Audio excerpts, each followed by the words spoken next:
Ubwoko bw'abahimba ni bumwe mu bwoko kumbure busanzwe buri mu gihugu ca Namibia, aho ico gihugu gisanzwe gikikuje n'ibihugu bitandukanye harimwo nka Angola, Zambia, Botswana hamwe na Afrika y'Epfo.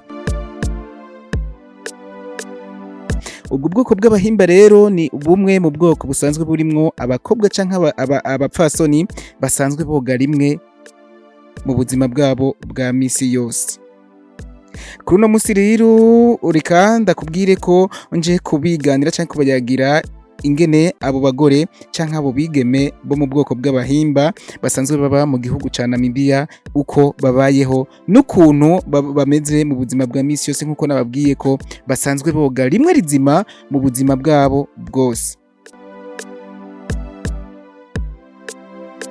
Imbere rero yuko ndakubwira uko ubwo bwoko bw'abahimba na cane cane abagore canke abakobwa canke abagore basanzwe babayeho, banza ufyonde sabone canke subscribe ukoresheje smartphone yawe musanzwe mukoresha canke laptop, imashini musanzwe mukoresha kugira ngo muzokwame muronka vyihuse cane ibiganiro tugenda tubashirira kuri Igozen TV.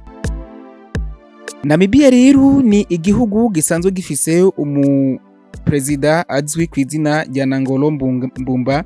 Ico gihugu ca Angola rero gisanzwe kiri gikikujwe n'ibihugu bitandukanye harimwo nka Angola, Zambia, Botswana hamwe na Afrika y'Epfo. Ico gihugu kikaba carose independance mu 1990, nayo kapitale canke umugwa mukuru w'ico gihugu ukaba ari Windhoek, aho no kubwira ko mu buseruko bw'ico gihugu hasanzwe hari Ocean Atlantic. Ico gihugu kikaba kibamwo abazungu hamwe n'abirabura.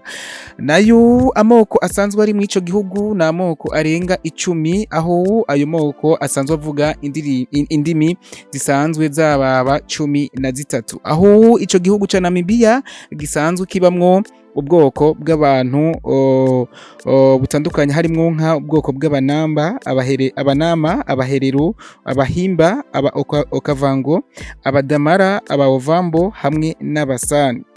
Kuri uno musi rero turiko turavuganira ko nkaba nari nshatse kumbure ko twoteramira canke twoba turayaga kuri ubu bwoko bw'abahimba, aho ubu bwoko bw'abahimba busanzwe bukomoka mu gihugu ca Namibia busanzwe bubayeho ugutandukanye kumbure n'ubu bundi bwoko mpejeje kudondagura. Muri ubu bwoko rero bw'abahimba, imbere yuko mvuga abigeme canke abamama basanzwe bari muri ubu bwoko bw'abahimba aho boga rimwe rizima mu buzima bwabo bwose, reka mumenye kwanza iri zina himba iyo ryavuye, aho iri zina himba ryavuye mu gusabiririza. Uko gusabiririza kwabo rero ubu bwoko bw'abahimba bakaba barahungiye mu gihugu kibanyi cegereye ico gihugu ca Namibia citwa Angola, aho abo bahimba bamaze guhungira muri Angola bari babayeho no gusabiririza kugira ngo baronke ivyo bambara kumbure n'ivyo bafungura.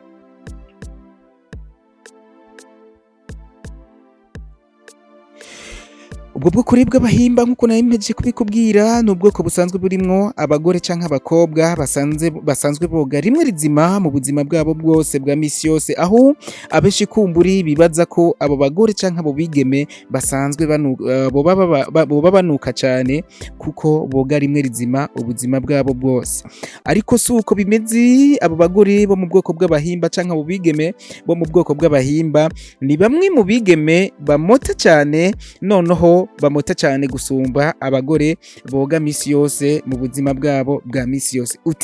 Muti bigenda gute kugira ngo bamote canke bafite isuku mu gihe duhejeje kumva ko boga rimwe rizima mu buzima bwabo bwa misi yose? Aba bagore canke abo bigeme bo mu bwoko bw'abahimba ni abigeme canke abagore usanga bafise imishatsi miremire ihinze, aho iyo mishatsi mu kuyihinga bakoresha ibumba rivanze n'ifu basyeye mu mabuye atukura, aho usanga kumbure nko muriko murabibona ku mafoto usanga bafise imishatsi isivye canke ihinze isa n'umutuku. aho naho kugira ngo abo bagore bafite akamoto keza bagenda mu ishamba kumburi kurondera amwe mu mashugwe asanzwe afise akamoto keza cyane. Ayo mashugwe aho asanzwe ava muri ico gihugu nyene ca Namibia.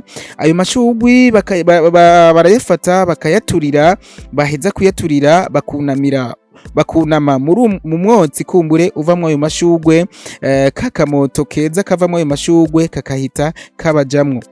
Bikafata kumburi igihe kirekiri, aho abo bigeme canke abo bagore bo mu bwoko bw'abahimba basanzwe bakomoka mu gihugu ca Namibia baca bafata akamoto keza cyane, aho gafata n'igihe canke imyaka myinshi cyane, aho baca baba muri bamwe mu bigeme canke muri bamwe bagore bagira akamoto keza cyane, mu gihe mwumvise ko boga rimwe rizima mu myaka yabo yose.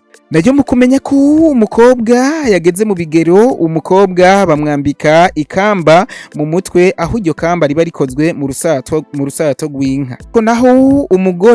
Ariko nako umwigeme ageze kubaka ugwiwe aba afise imyaka 14 kugeza ku myaka 17, mu gihe mu gihugu cacu c'u Burundi umwigeme agera kubaka ugwiwe afise imyaka 18. Keka mwamaze kumva ni gute canke ni kubera iki abo bigeme canke abo bakobwa, abo bigeme canke abo bamama bafatwa muri bamwe bafita akamoto keza.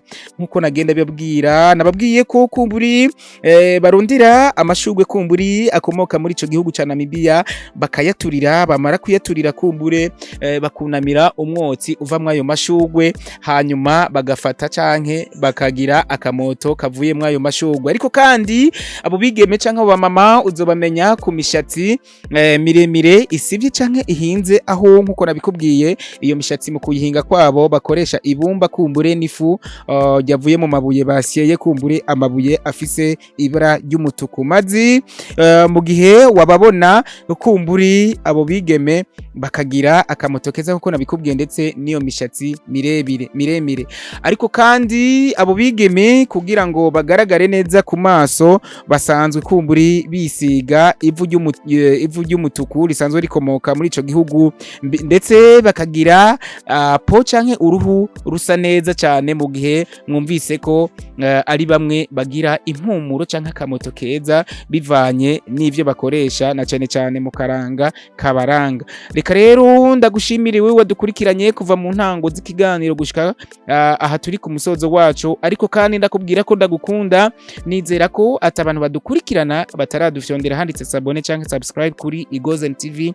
Ndanabemerera ko ngiye kubazanira ibicanke biriya kugira ngo mumenye amateka kumbure abera mu bihugu bitandukanye, na cyane cyane ku mugabane wa Afrika, na cyane cyane kumbure ndabazanira bimwe mutari muzi kugira ngo dubandanye dusangira ubumenyi. Ariko kandi ikintu ndasaba muri commentaire kumbure twahurire kubipfuza ko no bashikira mu gihugu kanaka, mba ndahari kugira ngo nzokora ubushakashatsi ngire ico ndabazanira canke ico ndababwira, na cyane cyane nkuko mwumvise ko ubu kuri uno munsi tuvugana hariho bamwe mu bakobwa canke mu bamama boga rimwe rizima mu myaka yabo yose, ariko bakagira akamoto keza cyane ndetse n'uruhu rumeze neza cyane, aho muri abo bigeme canke abo bamama utazigera ubona bafise ibiherehere mu maso, mu gihe mwumva ko kumburi makiyaje batayizi canke amavuta agezweho batayazi, ariko bakoresha kumbure ibintu kavukire kugira ngo bahumure neza canke bamote neza canke bagire uruhu rusa neza cyane. Reka rero umusatirizi ndabashimire, ndabifuriza kuruhanirwa mu byanyu no mu banyu, kandi ndabifuriza kugira amagara meza, kuko mu gihe mudafite amagara meza bizobagora kugira ngo mubandanye mudushigikira canke dusangira ibiganiro kumbure ngene ndabashirira kuri TV yanyu, aho muba muzi ko icivugo ca televiziyo Egozen TV ari Egozen TV, umunezero wacu kuri twese.